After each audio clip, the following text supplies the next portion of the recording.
What's up mga P? So, isang araw, isang video na naman. Pag-uusapan natin ay yung mga beginners sa mga pagmo-motovlog. So ako, kagaya ko, motovlogger, pero beginner lang din ako. So pag-usapan natin kung ano ba dapat nilang gawin, kung ano ba yung, kung may mapapamura ba sila sa mga gamit nilang pang-motovlog, saka kung ano dapat nilang kaugalian, dapat nilang tandaan sa pagmo-motovlog. So, without further ado, sige, let's start.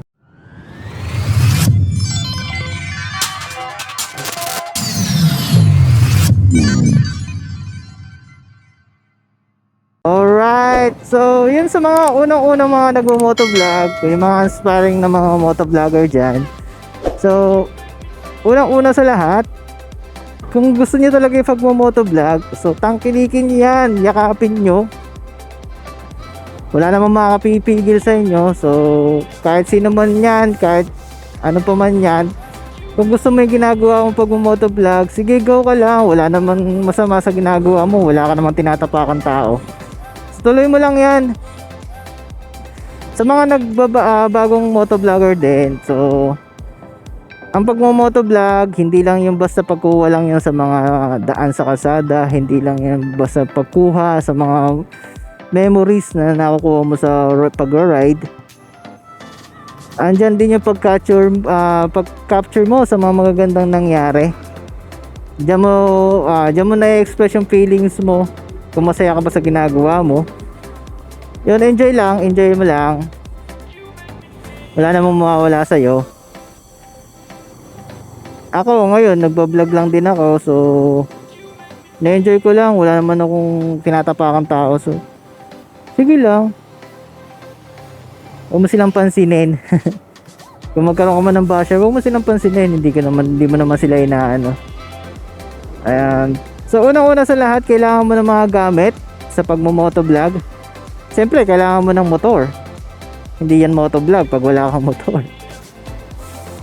Motor, so, siyempre, kailangan mo ng action cam, cellphone, o cellphone holder, helmet, tsaka yung mga gears natin sa pagiging rider. Kailangan complete set ka rin dapat sa mga pagiging pagra-rides mo. Kailangan full gear ka, or kahit di full gear, dapat naka-standard ka man lang na rider suit. Hindi naman pagbablog lang, sa pagdadrive kasi hindi natin mamamalayan, baka mamaya ma-aksidente tayo. Huwag naman sana. O kailangan naka-helmet tayo, for safety niya yan. Okay, una-una, dapat may motor ka. Pangalawa, helmet. Pangatlo, sa mga low budget pang mga vlogger, yung iba kasi ginagamit kagad mga action cam, mga GoPro. Ako kasi ang ginagamit ko muna is cellphone. Naka-fix muna siya sa helmet natin. So bumili lang ako sa Shopee ng cellphone holder natin para ilalagay lang doon sa helmet. So sa ibang video, papakita ko sa inyo kung saan ako bumili at paano natin i-assemble yun at kung magkano. Kung magkano, napakamura lang. So legit, yun lang din yung ginagamit ng mga beginner dati sa mga motovlog. Gaya nila Sir Jowo, nila Katagumpay.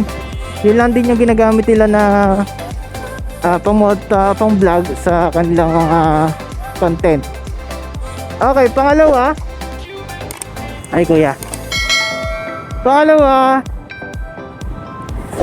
kailangan alam mo kung sino ikakachi mo sa mga sa mga vlog mo. Ayun nga, sinabi ko na, porket nagbibideo ka, kailangan naka-vlog na yan. So, ayun, ikakachi mo syempre mga audience mo. Hindi lang sa pagbabas ng pagbibideo lang yan. Kailangan mo syempre na magandang edit, magandang audio, magandang transition. So yun, ang pagbablog kasi dinadaan natin yan sa pagandahan ng mga videos, pag-edit. Madali mag-video, mahirap lang mag-edit. Yun lang talaga. So kasi ang ginagamit ko lang sa pag-edit is yung app lang. Dahil sa cellphone lang din naman ako nag-edit. Iba kasi sa laptop pa. Mas madali daw kasi sa laptop. Pero ako kasi wala pang laptop, so sa cellphone lang muna tayo. So app lang naman din yung ginagamit ko. Dati kasi ang ginagamit ko is yung KineMaster. Okay. Siguro mga dalawang content ko yung KineMaster ang ginagamit ko. So ngayon, nag-change tayo, nagpunta tayo ng CapCut. So ganun lang din naman.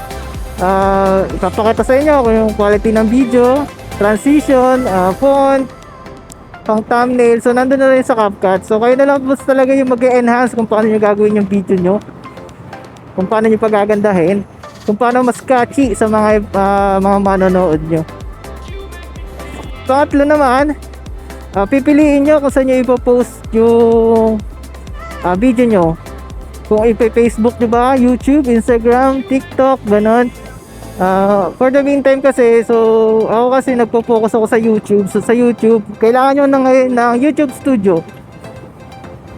So sa YouTube Studio kasi, para mas ma-aware kayo na yun, mas maganda pala kung ganun pala gagawin natin video. Ay isa pa nga pala, lalo na pagka ngayon nagmo-motovlogger, ingat din sa daan guys. Pag may nakikita kayong na-revyado or nasiraan, tulungan din natin. Kasi mga nagmotorista rin din sila. Huwag kayong mahiyang tumulong. Although, pag nasiraan naman siguro kayo dyan or may nangyari sa inyo sa kalsada, isa sa mga rider tutulong din sa inyo. So, give and take lang tayo.